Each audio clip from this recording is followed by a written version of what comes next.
Roleplay Retcon does not own any part of the movies we retcon, nor are we associated with the artists who make them. Also, while most episodes are safe for all listeners, please do check the individual episode descriptions for any content warnings. The soundtrack for this episode features Phillip Mount. You can find him on Spotify.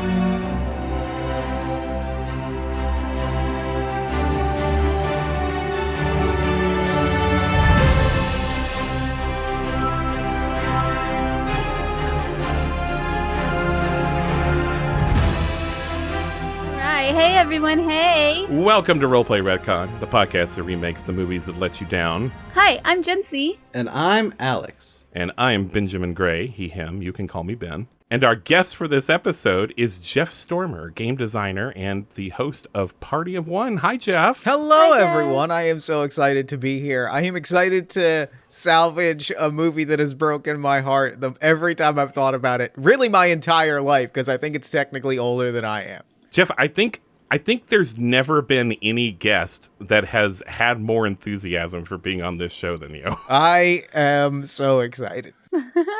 Tell us what you do, Jeff. Yeah, of course. I am the host of a podcast called Party of One, which is an actual play podcast focused on two-player role-playing games.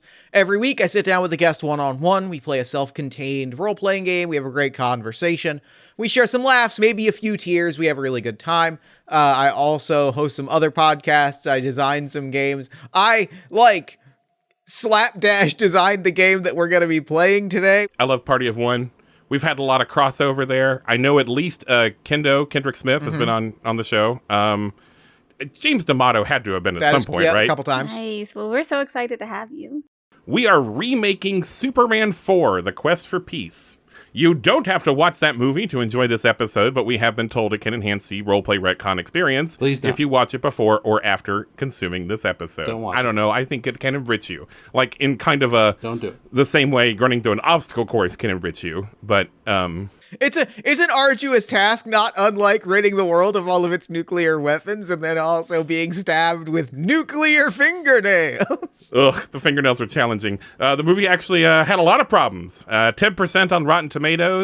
And the studio that was making the movie had a financial crisis and had to severely cut the budget like the year before it got made. It shows. Like the special effects are like markedly worse. The Superman movies are so strange because 1 and 2 are flawed in their own ways. They're iconic and perfect in their own ways. 3 is a weird little gremlin of a film that doesn't know what it wants to be, and I kind of love it for that. It's got Richard Pryor. Can I tell you a secret? I like 3 better than I like 2. Sure, I can see that because I think 3 is a very Silver Age Superman story that 3 loves Superman in a way that is very fun to watch. 4 wants to be this serious Superman epic, but they don't have the budget. They don't really have the writing chops, and it just doesn't come together. And it's got some ideas that I think are genuinely incredible and good, but it just cannot materialize those ideas. Exactly. Which is what we are doing here today. My last little fun fact here is it killed a plan for a sequel. The 5th one was going to have Superman die and be reborn in the bottled city of Kandor. And this was before the whole Death of Superman thing was ever a thing. Huh. So that's kind of interesting. But then they didn't make another Superman movie for 20 years. And then when they did, they just pretended that this one didn't exist. So on this show, we remake these movies with TTRPGs and other kinds of collaborative story games.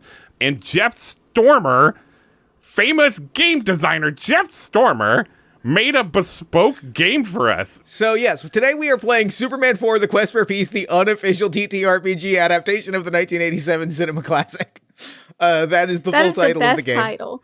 That's the best title I've ever heard.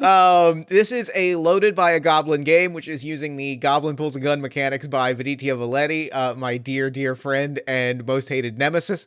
And basically this is a GM-less storytelling game about these characters that we are going to be inhabiting. kind of like hatching schemes and chasing their goals in opposition with one another. This is a very loose kind of game framework to just set up scenes where our characters physically, emotionally, and mentally come into conflict and sort of crash our action figures together for a few hours to hopefully create something that is better than Superman 4. I love it. I'm excited. I've set up a little bit of an opening scenario for us, and we'll kind of explain the rules as we go. But we'll kind of introduce our characters through sort of the big opening scene. The world in crisis. Since becoming elected president, the quote-unquote greatest criminal mind of our time, Lex Luthor, has ordered a massive increase in the United States supply of nuclear weapons. That request has backfired, as a top-secret doomsday device commissioned by General Sam Lane has malfunctioned and ordered a full-scale nuclear assault on the formerly Soviet nation of Markovia. An apocalyptic salvo of missiles are en route to Markovia unless Superman, the Man of Steel, can stop them. Luthor and his bumbling, disaffected punk nephew Lenny Luthor deliberate with General Lane in the war room, while Superman springs to action and Lois Lane investigates on the scene. That's our opening setup. There is a nuclear catastrophe happen that is going to spur Superman into action. And the first thing that I want to do, the first thing that we traditionally do in games of this nature and games that are loaded by a goblin, we're each going to add one detail to this situation. We're going to go around, all four of us are going to throw something into the mix to kind of further enmesh us in the scene. We're going to like weave our thread of the story as it is currently unfolding. Would anyone like to go first? What is the detail you want to add to everything that is unfolding as Superman tears across the ocean to intercept and destroy these missiles? Lois Lane reports from the scene, and the Luthors and General Lane are dealing with a crisis in the war room. Well, I'll tell you this. If you've listened to this podcast before, it should be no surprise that I am playing Superman. We all decided that I just embodied his qualities the most, just like as a person in real life. Ben is doing this as a bit, but it's real. This is not a joke. What? No, it is a joke. You're such a Superman, Ben. Me and Alex are not at all. Yeah, well, now that was another thing is like, we did sort of nominate Jinsey at first. Jinsey was like, thank you very much, but I cannot because I am Batman. And obviously Batman and Superman cannot be played by the same person, which I fully agree with. No, that's correct. Yeah. Okay, so I'm Superman. Okay, so you say on the scene. What is the scene? Like, how do we say a scene I think that what we open on is, and I think actually I'm going to use this to weave in my extra detail. We open on a very deliberate cinematic homage that the creators of Superman 4 would never have been bold enough to do. We open on a fleet of bombers falling from the sky into view as they approach this small sort of mountainous Eastern European bloc country. And we see in this country there are several large silos. The detail that I am adding is that certainly the Soviets have also created a counter doomsday machine to cover the doomsday gap. Because if we can pay homage, because I just watched Doctor Strangelove again like a week ago, and I gotta reference one of the greats.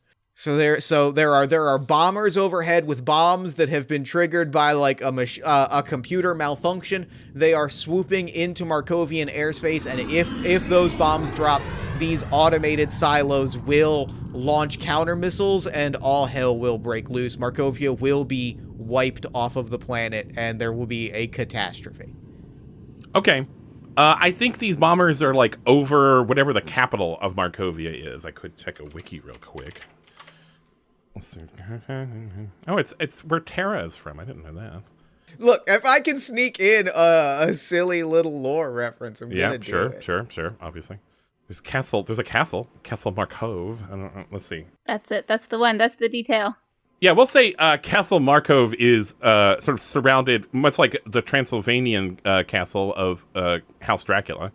It's sort of surrounded at its base by like a small city. And so the people are like coming out of their houses. They hear the bombers over their head, and they're starting to like despair. You hear fear come from them. I like that. We have a crowded scene of people.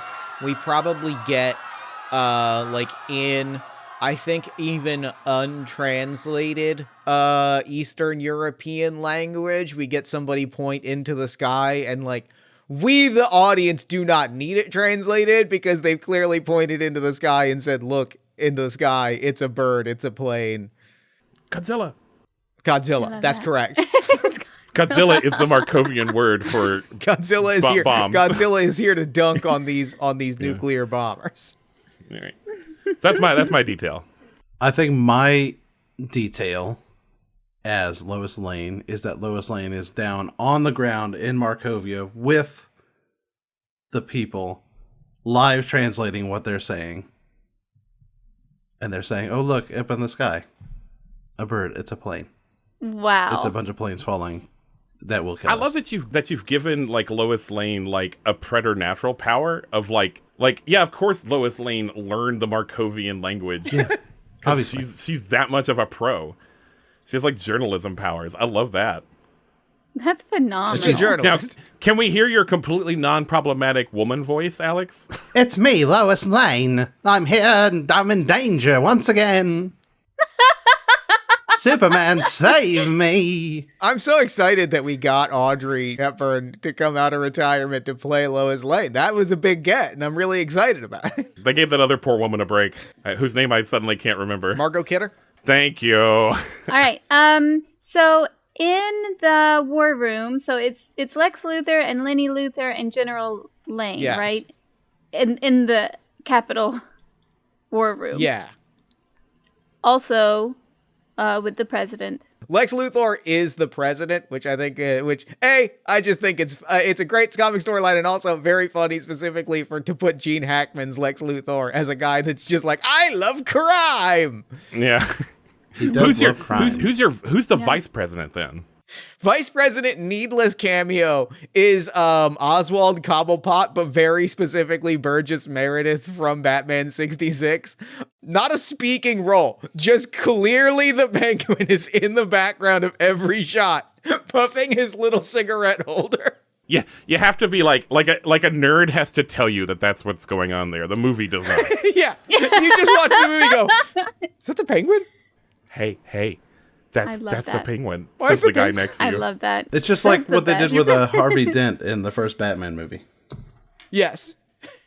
If you read the novelization, there's a lot more explanation as to why the Penguin is here. So, and I think the other detail, just to kick things to 11, we are having this war room conversation, and then there is a cut outside. The war room is held inside of a gigantic aircraft carrier with missile capabilities. The most over-the-top Lex Luthor warmonger thing imaginable. I have moved the war room into a destroyer, and this is my private office inside. I love it. Okay. I love it. So, we have a conflict. Basically, the core of this game is we are going to be building dice pools. We are going to be rolling dice and comparing results. And in those moments of conflict, when we are bashing our action figures together, we're going to be building dice pools and comparing those results against each other. The question that I have for all four of us, who has most recently watched a piece of Superman media? I watched the other movies this week. I literally watched this movie 2 days ago. I think that puts you, Alex, as the first active player. Son of a bitch. So I'm going to ask you, what is Lois doing in this moment? You know, Superman is flying overhead. This crisis, how are you addressing or helping to address the conflict? What is Lois doing in this moment to help address the situation? Or is there some other objective that Lois is pursuing that we can spin into another crisis, another conflict or mission to put on the board? I imagine Lois is on the ground at ground zero in Markovia, just like sticking her little like recorder thing in people's face, being like, "What do you feel about this situation? How do you feel about nuclear annihilation?" Oh my god. The answer being not great. The crowd response seems to be not great. I think what we're going to do is build a dice pool against what is called a difficulty pool. When none of our specific characters are opposing, we can build a separate pool that is sort of an NPC pool. And I think that the goal here is you are trying to like connect to people, you're trying to get the story, you're trying to keep people informed. There's sort of a little bit of like a get the word out situation that is unfolding. That seems to be the vibe I'm picking up. So we'll walk through the process of building an action pool and like doing rolling stuff in Superman 4: The Quest for Peace, the unofficial, totally inaccurate, but also better TTRPG adaptation. We're going to start by building your action pool. You're going to gather a bunch of dice. You're going to start with 1d6. You always roll a minimum of 1 die when you're rolling an action pool. You're always going to get to roll a dice, no matter what happens. Your character sheet has a number of abilities. These are sort of the definitive statements about your character, the ways in which they excel, the big character details. Does one of your character abilities apply in this situation? Obviously Pulitzer Prize winning ace reporter for the Daily Planet. Okay, so you're going to add a second d6 to your ability pool. You also have some beliefs. These are the things that your character always will do or never will do. Are you acting in accordance with one of those beliefs?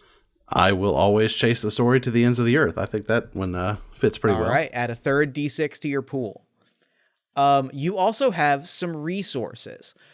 These are expendable things. These are favors. These are weapons, favors, material things that can like come in handy. You may choose to add one of these to your roll. And if you do that, they operate a little bit funky, and you can choose to effectively create a dice result that automatically rolls one of the 3 numbers listed. Would you like to use one of your resources, or do you want to stick with 3d6 for the time being? I think it would be really interesting if I used my dad's old military buddies to get me onto the ground in this area. That is really, really interesting, because that means that we are seeing like soldiers kind of evacuating people. So you're going to add a 4th dice to your roll, but would you like that dice to roll a 2, a 4, or a 6? Oh man. What's better? I imagine a 6, right? You get to choose. High roll is better, because what's going to happen when we finally roll is we're going to compare our dice risk style. Okay. So take high result and just kind of high versus high, second versus second, et cetera, et cetera. The only catch is that if you choose to use that 6, you can't use it again until you use the 4 and the 2. I tell you what, I'm going to use the 4. I'm going to keep it mid, as the kids say. So you're adding an additional 4 to your roll. I don't think there's anybody on the scene that can pull in like a relationship reroll, but you also have some weaknesses. These are things that are going to like hinder you in a potential conflict, and if you bring them in, you can gain a point of opportunity, which allows you to do some cool, weird character specific power things. Would you like to invoke one of your weaknesses here? I mean, obviously I have an unfortunate addiction to danger, which would put me in the ground zero of a nuclear attack. Okay, so you're going to take one opportunity. I'll explain opportunity a little bit further after we assemble our dice pool. But now I'm going to assemble a difficulty pool very quickly. We're going to start with 1D. Difficulty pools are always rolled with D8s. So we start with 2D8. You have invoked a weakness, so I'm going to add a third D8 to the pool. Would anyone else like to add new stakes or complications and add a 4th D8 and hand a second opportunity over to Lois Lane? And would you like an accompanying knuckle sandwich? Yeah. Not in this opening scene. So we've got 3d8. You're going to be rolling. So roll all of those dice. One of them is guaranteed to be a 4. How many dice are you rolling real quick? I think it's 4d6, and then the 1 is a 4. Okay, got it. Oh no. Uh-oh. Well, I've got the full gamut. I've got one of each number up to 5. Okay, arrange those from high to low, and then we're going to compare our results. Okay. My highest result is, my first die is a 7, which beats your 6. I have a 5, so... A 5, I also have a 7, which also beats your 5. What's your next die result? So my highest one's a 5, and then it's a 4. Okay, so that's 2 failures. What do you got after that? A 3, a 2, and then a 1. We've hit an interesting edge case immediately. Okay. So technically, you have won the roll. And you've won because you had more dice, which means those count as automatic successes, or spectacles, which are moments when the hero rises above and gets like additional advantages. So you have won the roll with one spectacle. How do you contribute to averting this nuclear catastrophe through Lois Lane's exceptional journalism? I think Lois Lane, being on the ground, being an exceptional journalist, sees what's going on and was like, maybe I should try to keep things a little orderly. So I try to keep the crowd from going crazy and like stomping all over each other as nuclear annihilation rains down upon us. That is fantastic. We're going to add a success to our conflict of averting a nuclear disaster. The crisis, like, people are evacuating. The scene is evacuated, and we are going to throw it over to our Man of Steel, Superman. How are you averting nuclear catastrophe? The missiles are looming. It is all on your shoulders. So what do you guys think? Are the planes manned? Are the bombers manned? Do they have pilots? Well, he did say that it was they were released kind of accidentally due to an error. Yeah. So I would imagine they don't. What era are we in? I had sort of visioned, I was thinking like comic book 87, so like retro sci-fi, clunky CRT fantasy computers is the best I can describe it. Mm-hmm. G.I. Joe planes. And G.I. Joe planes is a good way to describe it.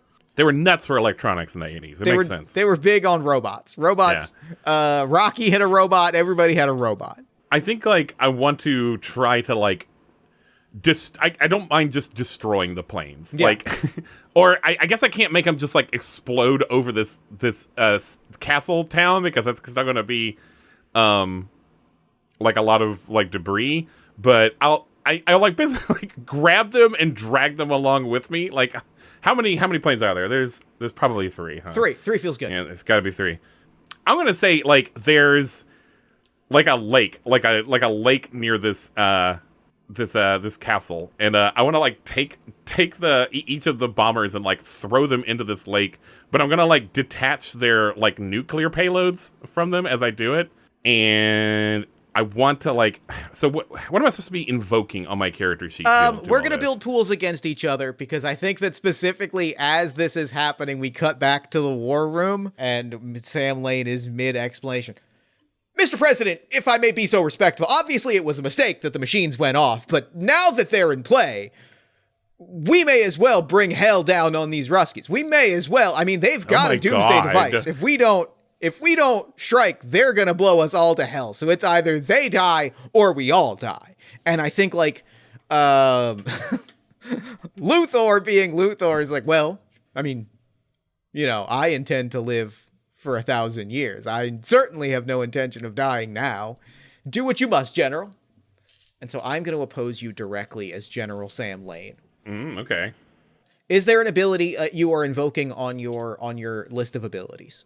I mean, I've got faster than a speeding bullet, more powerful than a locomotive, able to leap tall buildings in a single bound. This is an incredible feat of strength and that speed, feels great. I would say. Yeah. So because you're Superman, you're going to add 1d12 to your pool in addition to a d6.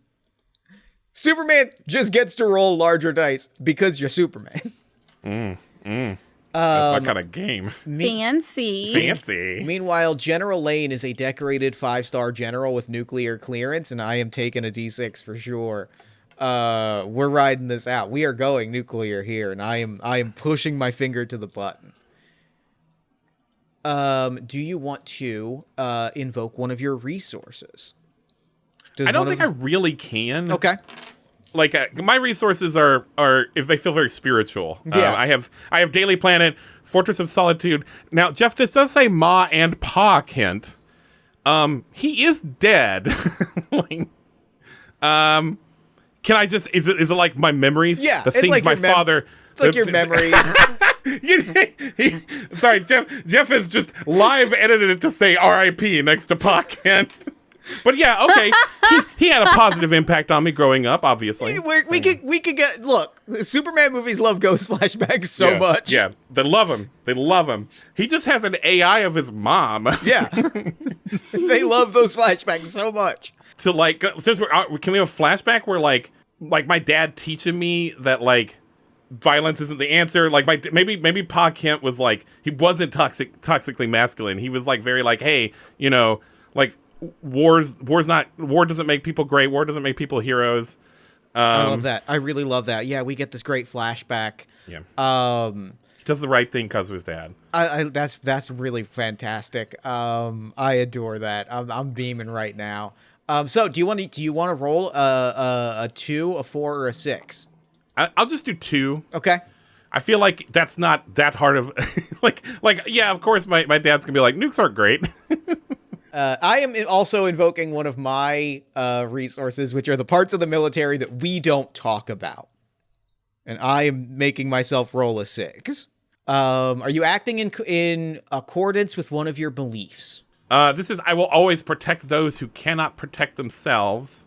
And I will always see a fight through to the bitter end. So we get like this moment of you grabbing these planes and starting to like throw them into this lake as like General Lane is just watching, hands behind his back in the classic villain pose. Like, okay, we're going all the way. So I do have one weakness that might apply here. I don't know. And it's, I'm only one Superman. Okay. Do you want to invoke that? Do I want to unlock one of these opportunities. Those sound fun. Then so I will take an additional D6 and you can gain one opportunity, which you can use to spend to do cool things and interrupt the flow of play.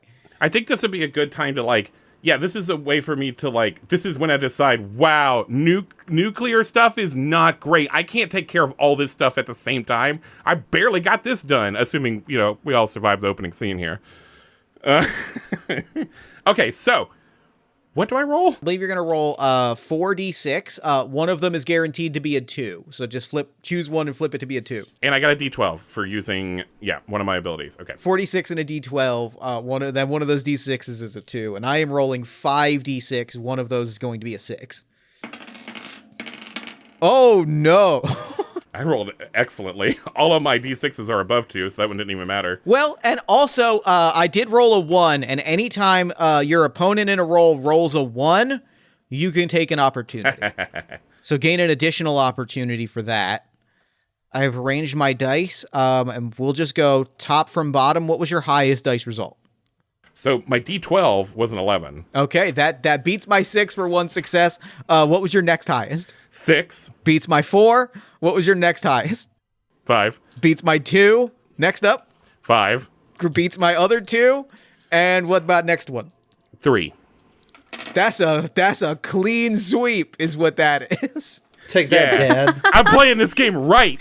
That's the most describe to me the I am most Superman. Describe to me the most Superman saves the day thing possible as you avert nuclear catastrophe. So, my face, right? My face. I'm taking it very seriously. I even look maybe slightly worried because this is some hot bombs. And so I want to keep my other thing where I'm basically like ripping the payloads from these drone jets and like flinging them into this lake where they can't do any more harm. And I'm going to take the nukes into space and like hurl them into the sun. Where the nuclear man is born. No, we're not doing that. Yeah, we're not doing it this time. But to be fair to the movie, the sun is a good place to throw nukes because it's basically just a big nuke anyway. That part ruled. It's just when they then go, and then a guy comes out. Yeah, then a guy's there. And we see, in a quick flash, a few things happen all at once. We see, you gotta get it. It's a Superman story. We gotta get some spinning newspapers. We gotta get some... nuclear crisis averted. Lex Luthor indicted on charges of crimes against humanity. And we get the shot of him being carried off. And there is, Superman is set to talk to the UN. Meanwhile, we have a scene, to set up our final character here. We have a scene between General Lane and Lenny Luthor.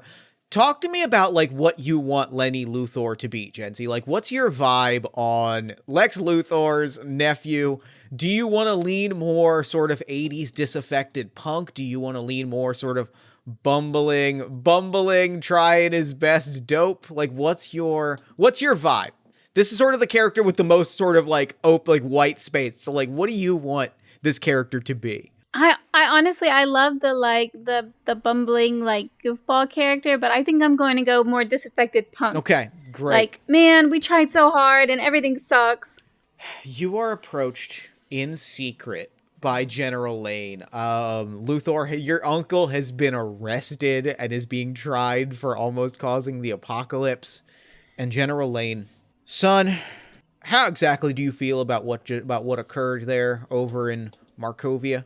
Like, Superman thinks he's just this big hot shot, even though my uncle tried his best and you tried your best. And like, nothing makes sense. Everything sucks. I am so glad to hear you say that we are as a planet under siege by an alien menace. And what we need is good, honest folk like yourself. I saw what you did in that war room. I saw you stand by your uncle when the chips were down and when almost it all went up. You stood by family. You believe in something. Son, do you believe in something? I mean, I guess I believe in family, yeah. What if I told you I had an opportunity for you? What if I told you there were programs to help someone like you who believed in family and who wanted something better in the world to become something greater, to free us from the tyranny of that alien menace we call Superman? Now, does that sound like something you might be on board with, son? I'm listening. We get like a quick montage shot before I'm going to hand this over to Ben as our first active player and sort of the GM list. Now we sort of just see what happens. We get what I can only describe as the Incredible Hulk opening sequence montage of, within a second, Lenny is strapped into a chair, blasted with lasers. We get the flashing of a skeleton in bright neon green. It's real horror. It's real jarring. It's real sudden.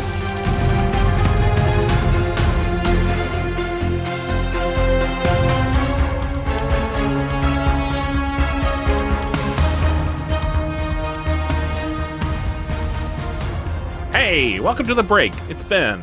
Thanks to Jeff Stormer for being in this episode and for making the game that we're playing. I think the plan is for that game to be available for anyone to play. When we were playing it, it was in like a 90% completed state, and you can even hear Jeff like tweak it on the fly in this episode. But as soon as that becomes available, we will let you know. Also, thanks to Phillip Mount for being the feature music. A lot of the songs we're pulling from are from an album called Saving Metropolis. If you didn't hear in our last episode, we're now part of the One Shot Network, along with 3 other newbies, fellow Actual Plays Game Woven, and What Am I Rolling, and the Magic the Gathering focused Harold's Horn. And now the big news is that the One Shot Patreon drive is coming up on October 15th through the 30th. The One Shot Patreon directly benefits us. The network does a lot of the work for us, so we don't have to, and we can just focus on making a good show for you. And the One Shot Patreon is full of cool stuff, like bonus series, for example, an actual play with James D'Amato and some other very talented people called Chubo's Marvelous Wish-Granting Engine that I've edited and sound design on a few episodes. There's also the TTRPG Book Club, which is a new shorty TTRPG every month that they commission from lots of different creators. Roleplay Retcon, all of us are in a lot of things. We're going to host Jackbox Night, but Roleplay Retcon's big thing is a live-streamed live show on October 18th at 8 p.m. Central. We're going to remake the terrible remake of The Fog using a game called 10 Candles, and that's going to be with Fiona from What Am I Rolling? Stay tuned for the full calendar of events, and please consider starting or upping a pledge for the One Shot Network Patreon. I'll put a link to that in this episode's description. All right, that's all I've got. Back to the episode.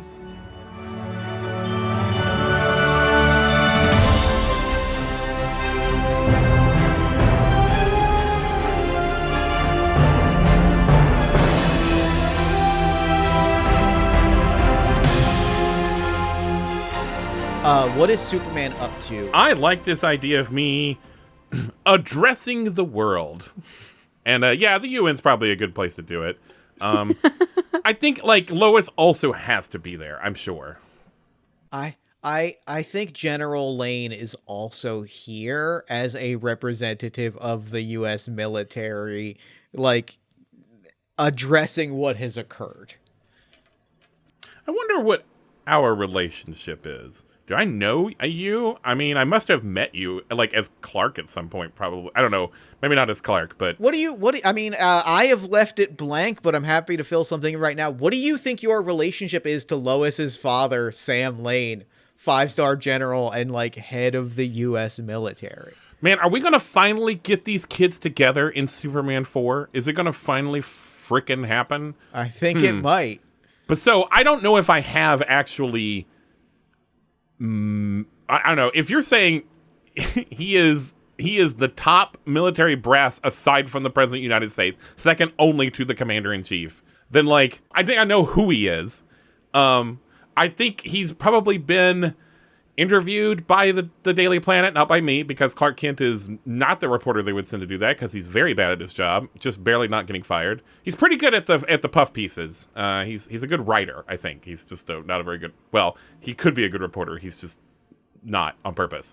But I think I have sort of, like, respect / distrust of military. Like, I think this is neoliberal Superman. I think he salutes our troops. I mean, at least for now, yeah. He's about to do something. I think he's going to do some things. I think this nuclear situation has darkened my taste for it, but I don't know if I know that he was like responsible for this. I think even with superheroing and everything, I still think like, yeah, this was probably an accident because Superman believes in humanity, even if you maybe shouldn't. So yeah, I'm up at the podium, and I'm gonna say I care very much about this planet, and I come to you today as a citizen of that planet, not as a citizen of the United States. I know most of you think of Metropolis as my home, but Earth is my home. And today, I've after much deliberation and after the incident in Markovia, I've come to an important decision. And effective immediately after this press conference, I will begin dismantling the nuclear stockpiles of every country on Earth. Yeah, he can't do that. Yeah, there's murmuring. There's a lot of murmuring. And I think Lane is like, Does he have that power? Like sitting up like he can't do that. We can't allow that to happen. This alien, this so-called citizen of Earth who happens to hail from some other planet and has come to rip our defenses from our hands. This can't be, and there's just rabble rousing in all directions. I wanna just like, for just a flash of a second, make eye contact with Lois. Like, I think there's just like a moment of fear of like the bigness of this. And like, I think he like looks to Lois for a second for some comfort, and maybe he gets it. He gets it just from that little moment of eye contact. I tell you what, what he gets. Lois Lane chirps up, is like, Superman, Lois Lane from the Daily Planet. Yes, Miss Lane. Do you really think dismantling all the world's nukes is really good idea? And are you free there on Thursday? Oh my God. Well, first of all, that's a terrible question. So you're saying you're free? I'm kidding. I'm not going to say that. That's just Ben talking as the former reporter. But I need to immediately note that, like, we get this shot of like General Lane rabble rousing, and immediately like I hate that this is my reference point. It's the shot of Stewie from Family Guy slowly turning his head at Lois, like, what the devil did you just say? He's gotta know. He's gotta know who his daughter is. Yeah, I think. Oh, but he may not know that part. The second part, that's the part that it's not the journalism part. It's the like, you are making moves on this being. Maybe the crowd reads that as like a weird moment of levity to try to like cut the tension. Sure. But he says like, well, I'm afraid I'll have to turn you down on the second part because I've been thinking about this a lot, and yes, I'll be quite busy this week. What the hell? Nothing. Nothing will change my mind, Miss Lane. I'm sorry. Turning me down for dinner? How dare you? Perhaps we can talk about this later when it's like not in front of the UN. Reaches over to his cufflink to bring to bring all of our players onto the table. Reaches to a cufflink. It's an emergency. Bring him in. Yeah, I think Superman was like about to like, you know, do that fun thing he does where he just sort of floats a few inches above the ground to leave. And how does Jency, what's the nuclear man's entrance here? You have been blasted and imbued with the powers of a walking nuclear bomb. How do you enter into the UN in this moment? From the ceiling, hole in the ceiling, just troop straight down. The grandest of entrances. People are scattering in all directions. General Lane is just standing perfectly still. Lois, Clark, what's your reaction to? I guess Jency, what's the visual? What are we aesthetically looking at? What's your costume look like? What's the costume look like? Oh my God! Can I design my own costume On the fly, let's do it. Well, spandex, obviously, Yeah. because it's the '80s, and I'm a supervillain. But yeah. So I'm gonna say it's kind of like it's not an inverted Superman. We're not gonna go that cheesy. But it is like spandex, Superman style with a cape. How big's that bulge? It's gotta have a bulge, but a tasteful bulge. A tasteful bulge. And we're gonna go. What are the colors? Obviously, the colors of nuclear energy is green and black, right? Yeah. We Okay. can all agree on that. Yeah, it's green and black. I think they go gold in the movie, but I like green. Here's the thing: yellow green and and black, purple you're is right, like of the course. iconic villain colors, and that love green feels. and Okay, but Nuclear Man is not supposed to look like a villain. Nuclear Man is supposed to read as a hero. Which is why he's got the superhero spandex aesthetic. What it just occurred to me why green and black feels perfect. Those are army colors. Yeah. They are army colors. Like yeah, if that's you're right. if this is a U.S. Army creation, that is a military uniform made into a superhero costume. Yes. Oh my God, the cape is camouflage, army camo. That's great. Lois Lane pipes up and be like, maybe he'll be free on Thursday. Oh my God. He's gonna look over and wink, She'll blush. blow a little kiss. She'll grab it and put it in her pocket. I think Superman's gonna take control of this room again and go. Who might you be? That's public property you just destroyed. Excuse me, I got excited. I'll fix that, of course. My apologies, everyone. Hi, how you doing? I'm Nuclear Man. This is our answer to the Superman problem. You see, esteemed delegates of the United Nations, this pretender to the citizenship of the Earth has come to leave us defenseless to whatever is coming from wherever he is from. Now, finally, we have a Superman of our own. Somebody to truly embody the values of America. Truth, justice, and the American way. And the world. Leans over, but primarily, to be clear. Yeah, no, but I'm trying to, UN, trying to, like, good face. But for America, for the people, for the world. Thank you. So you see, Superman, you can talk all you want about dismantling the nukes. The truth is, the nukes are in the room with us, and we don't need a Superman anymore. The nukes are in the room with us. Can we just take a second and appreciate how beautiful that was? I'm sorry. Just like breaking character. Thank you for that, Jeff. Okay, continue. I was pretty stoked. That was beautiful. I don't know how you got your powers, son, but I think I'm going to deal with you later. I have other work to do, and I am not going to be part of a military dog and pony show. And he's going to just try to leave. He's going to try to leave. No. I'm sorry. I don't think you really understood what's happening here. You're not going to deal with me later, son. I don't think you can talk down to me like that. What we're saying is you don't have the authority to dismantle anything. Who gave you that authority? What government on Earth gave you that authority? Because none of them did. And what I'm saying is I'm going to stop you from usurping the power of the people of the United States of America and the citizens of Earth. And he's going to punch you in the face. Let's go. Let's go! All right, we're building some dice pools. Woo, dice pools! All right. You're each going to build your own dice pool and roll against each other. Well, I'll go through them one by one. We'll start with Lenny because you are the one initiating this fight. Nuclear Man, does one of your abilities apply here? A snot-nosed punk with a bag full of dirty tricks. I think just like sucker punching someone is pretty dirty. That feels right. That feels good. So you are going to start with one. Both of you start with 1d6.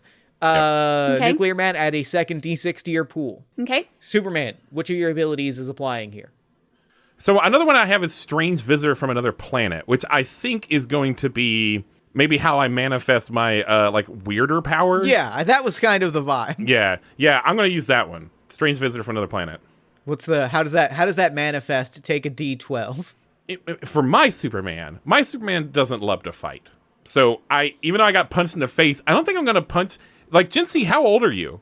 Jinsey, how old is Lenny? Ben. Is Lenny an angry young man? I think he is an angry young man. I mean, he's like an adult-ish. Mm-hmm. He's not like a child. Okay. I'm going to say he's 20. I still look upon this boy with like pity. And so I'm going to like try to find some way around just straight up fighting him. I might use my cold breath. Can I add a belief? Yes. Are you acting in accordance with one of your beliefs? I am, because one of my beliefs is I will always be big, loud, and too cool for school. That feels right. Add another d6 to your dice pool. What about you, Superman? I'm going to argue for the Daily Planet here, just because, like, I think, like, the real risk to me here is coming out of this conflict looking bad. Yeah. And, like, I have a trusted reporter in the room who, let's face it, is not always as objective as she could be when it comes to me. And I also work at the Daily Planet, so I have an in there. I think I'm going to spend a 4 on that. Are you acting in accordance with one of your beliefs? I will never use lethal force or willingly put people in danger. Great. You're at a d6 and a 4 to your pool. Are you invoking one of your weaknesses? No. I think not this time. Unless you got some kryptonite. No. What does buddies in Boys Town mean? That just means like your criminal punk friends. Like if you've got no good dirty punk friends. Well, I don't have that, but I do have the backing of the military, right? Yes. 100%. So I'm gonna add. I feel like he's gonna be pretty supportive. But I'm going to add a 4 there. And would you like to invoke one of your weaknesses? I'm going to say too eager to prove himself for his own good, because this was pretty like off the cuff. So that means that you gain 1 opportunity, and Superman, you're going to add an additional d6 to your pool. Now, notably for the two of you, and then I'll also explain Lois's, you can, Nuclear Man, spend 1 opportunity at any time to destroy something physical or put someone in danger. Or you can spend an opportunity to remove a dice from someone's pool to a minimum of d6, representing the force of your deadly nuclear powers. You can instantly make anyone worse at what they do. Superman, you can spend an opportunity to instantly add a d6 at any time that you want, or you can spend it at any time to save someone from imminent danger. Can I also do relationships? Yes. In fact, that's a question for me and for Lois. I'm assisting you here, so you're going to get to re-roll one of your dice because we have an existing relationship. You are my chosen pet project, and I am pushing you to be your best self. So once you roll, you're going to get to re-roll your lowest dice result. I think Lois is a bit spurned by Superman.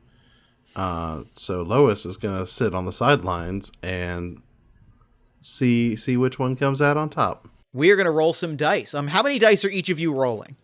I have 3 d6s and a d12 is what I was tracking.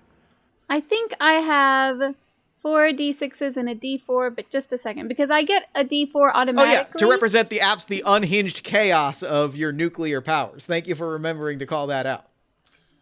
The nuclear meltdown imminent. So 4d6 plus a d4 and a 4. And then you're going to get to re-roll one of those results. Okay, I didn't roll great. But I didn't roll any 1, so that's good. What is each of your highest result? 9. 4. Okay. Oh, no. Did you get a 9? Oh, because you have a 12. Because I'm Superman, baby. God. I'm the last son of Krypton. get What's your next 80d12s. highest? What is everyone's next highest result? 6. 3? My highest was a 4. I didn't know what you're expecting. What is your next highest result? Okay. Oh. So, that's going to cause an interesting thing to happen in a minute. What about next? 4. 4. My final die is a 2. I still have 3 die, and they're all 2s. How do you only have 1 die left? Did I add more than you? You did some other things I didn't do. Reroll, Gen Z, reroll one of those 2s. Okay. If one of them is a D6, reroll that one rather than the D4. Okay. It was. And I got a 5. Okay, then that's going to dramatically change things. Great. I thought I was doing so well. That means that Nuclear Man wins. Describe what happens when you throw this punch. Describe the impact of your punch. Man, I hit him hard right in the face, and he does that beautiful thing where he flies backward and out the back of the wall, and then he goes right into the ground. Oh my god. Brutal. Lois, how do you react to seeing that? Lois goes, ooh. He's so strong. I've assessed this as a real threat, and I'm going to actually try to like grapple him and get him out of here, and like I'm gonna turn this into a real fight. Okay, yeah, that's great. And I think invoking one of my resources just for the sake of doing it, like I'm not gonna get a dice result out of it, but just because it's satisfying. I am invoking my the Galaxy Broadcast System, Metropolis's largest news network. This fight is being shown on national television. Uh-oh. Oh. General Lane walks you go over down. to Lois. Well, dear, are you going to do your job and you're going to report on the alien attacking decorated members of the U.S. military, or are you going to fawn some more? Father, you don't get to tell me what to do with my own job. Of course I'm going to report on it. That's what my job is. Are you going to go protect America's interests? You do your job, and I will do mine. And well, you keep telling me how to do my job, Father, so why don't I tell you how to do your job? Please, if you've got suggestions on how to make this world a safer place that don't involve falling into bed with the Martians, I'd love to hear it. Well, I mean, you could just slide into bed with the Martians. You don't have to fall into bed. You're a very witty girl. You get that from your mother. And walks off without a word. That was a word. You said a word before you walked off. That doesn't count, Father. Without another word. And so with that, we are back in a fight. Let's start assembling some dice pools. What are we doing here? I am going to end this fight. Oh my god. If this kid has like superpowers or something, like, and if he's like another nuclear threat, I'm going to dismantle it. I'm still not going to kill anyone, but like no more of this. Like I maybe even on screen, I tried to use my ice breath and it just like wasn't effective and I got slammed in the face. And so, can I throw in a visual? Yeah. Hand free. We get that great thing of the hand freezes and then the green nuclear glow melts the ice and it follows through with the punch. Yeah. So I'm punching back. I'm gonna fly like bullet speed, both arms out into him. I'm being careful not to like that there's no one in like the path, but like I might destroy some like I might splinter some wood here. Mm-hmm. Might bust up a podium. So yeah, I'm gonna do that. I'm even gonna call this my faster than a speeding bullet power, because that's how I'm like gonna attack him. I am going to use my opportunity. So, as a child of the atom, I can destroy something physical or put someone in danger. And I am going to put, I don't know where she went, but I'm going to put Lois in danger. Yes. Good. So she is going to be, if Superman hits me, then he will also slam right into... You son of a bitch! I didn't do it. I would never do that on purpose. You did it. It's Superman. I heard you do it. I heard the whole thing. Lois Lane is either directly behind us or somewhere between us or something. And so she is in direct danger if Superman hits me. And there is a moment where General Lane flashes the evilest grin and drops to his knees. No! My daughter! The love of my life! She's all I have left! You've done this, father. Like, my wheels are spinning over here. Like, my gears are turning. I'm like, how does old Supes get out of this one? How do you get out of this old one? Supes get out of this one. Create a stupid bullshit power. Well, I'm Throw your cellophane ass. I'm doing it's so Create stupid. a wall with your laser vision. I'm doing the same thing. I'm doing the same thing. I just like am pretty confident that I'm not gonna hurt her. But if I kiss lose Nuclear this, Man and give him amnesia.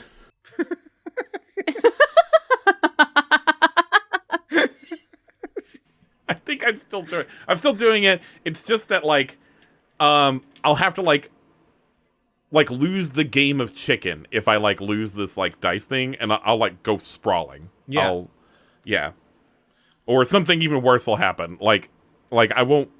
Like, I don't think Superman can ever actually harm anyone that's innocent, but like I can in doing everything I can to not do so, other bad things can happen, I think. Yeah, sure. So I'm still going for this. I'm still going to try to like bullet punch you. I'm going to do another Ma and Pa Kent flashback though. Great. I think one time I'm remembering a time where I saw Pa Kent like somebody we were at the theater. We were seeing Zorro, and we went down an alley, and like someone tried to mug us, and like Pa like took care of it. Like Pa Kent actually did like punch this dude out, and then I was like, hey, you had a great night. You had a great night, but I was like, Pa, you always told me that violence isn't the answer. And he's like, well, violence against people who are much weaker than you is never the answer. And he's like, but sometimes you do have to defend yourself. You know, he kind of explains to like why he's always tried to impress it on me is that like I would severely hurt anyone that I ever like tried to fight. That it would not be anyone I try to fight. It's not gonna be a fair fight. I'll just end up killing them or hurting them way worse than they actually deserve. And so now I have like darkly interpreted that advice as, oh, I have found my match and I don't have to worry about that anymore. Sure. Love that. It's like I could punch this kid and be so far away from really killing or hurting him. Is that gonna be a 4 or a 6? I'm gonna make this one a 4. Okay. Yeah. Hey, I'd like to tell everyone that like Jeff is like doing our character sheets for us in front of us, and it's like being in a limo. It feels like I'm at a fancy spa, is what I'm saying. What about Nuclear Man? Are you invoking one of your resources? I still have the backing of the military. He's still there. He's supporting me. And now he's supporting me even harder. Do you want this to be a 2 or a 6? Yeah, I'm going to make this a 6. Great. Because his daughter is now in danger, and he's, I feel like... military, yeah, I think he's General Lane is playing it up wholesale, and, U.S. military forces are flooding the building, evacuating folks, but also pointing kryptonite-laced, like, rifles at Superman with, like, full, like, activate the Superman takedown protocol. They have those already? Hot dog. Luthor is the president. They commissioned these things day one. Yeah. The roads are in disarray. There are potholes on every street. Yeah. So no different than our current political climate. Single issue president. Single issue president kills Superman. Superman, are you acting in accordance with one of your beliefs, or are you acting against one? Oh man, I kind of am acting against one, aren't I?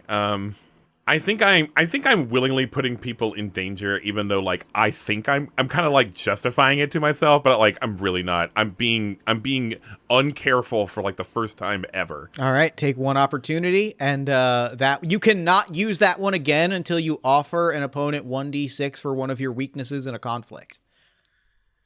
And that means you take an opportunity. What about you, Nuclear Man? Are you acting in accordance with one of your beliefs? I am. I will always look out for number one. That's me. I'm number one. Forgot that I wrote that on the sheet. That's very funny. Great job, Past Jeff. It is very funny. That's an additional d6 for the Nuclear Man. Yeah. Lois, are you helping in this situation? I think Lois will now help Superman since her father is being a douche, and Great. You support Superman on a professional level. I think she can spot that Nuclear Man's putting her in an awkward position. She's such a smart cookie. So, Lois, I'm going to have you roll 1d6, and then we'll compare that to whatever Superman's lowest result is when the time comes. Do either of you want to offer a weakness to your opponent? No. Unless you got kryptonite. I don't know. Do you have kryptonite? Yes. This is game designer Jeff. I don't like buddies in Boys Town. I know what I was going for, but I'm changing this to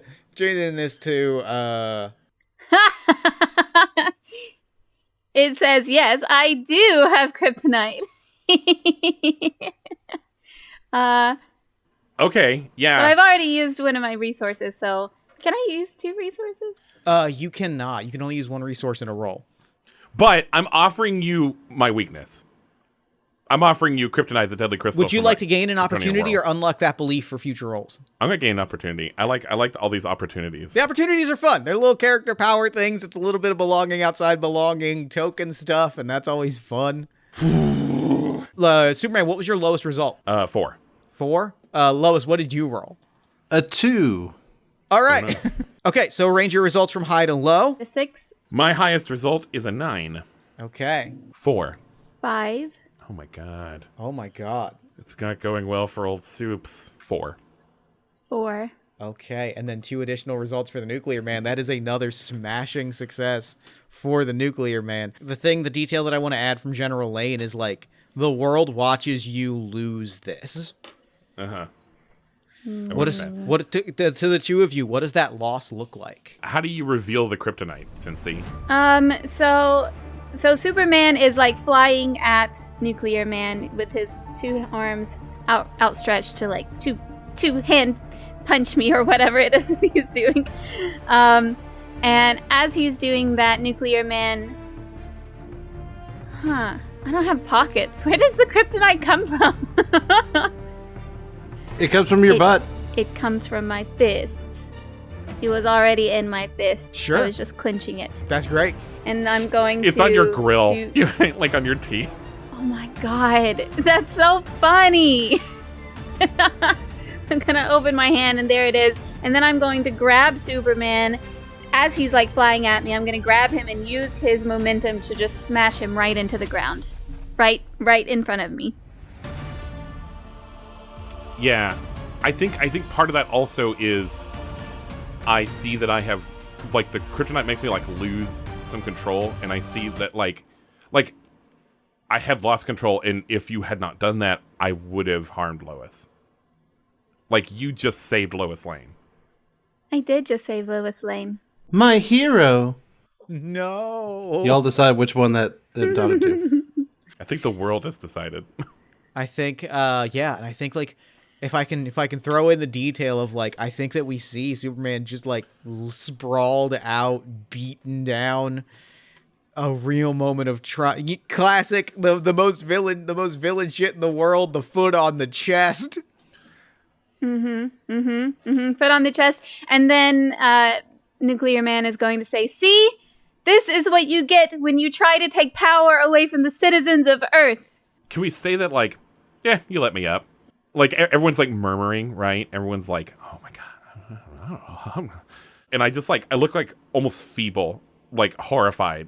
My hair is not cool. It does not have that cool little curl. It just looks dirty and gross. I'm It didn't really hurt me much at all. Like, it was barely a fight. But I'm like, I look ashamed, and I just fly through the hole in the ceiling that you made, and I'm gone. Big arm around Nuclear Man's shoulder, waving at the crowd like, behold, the true Superman of Earth, the Nuclear Man! And he's just gonna wave. Congratulations, kid, you're a star.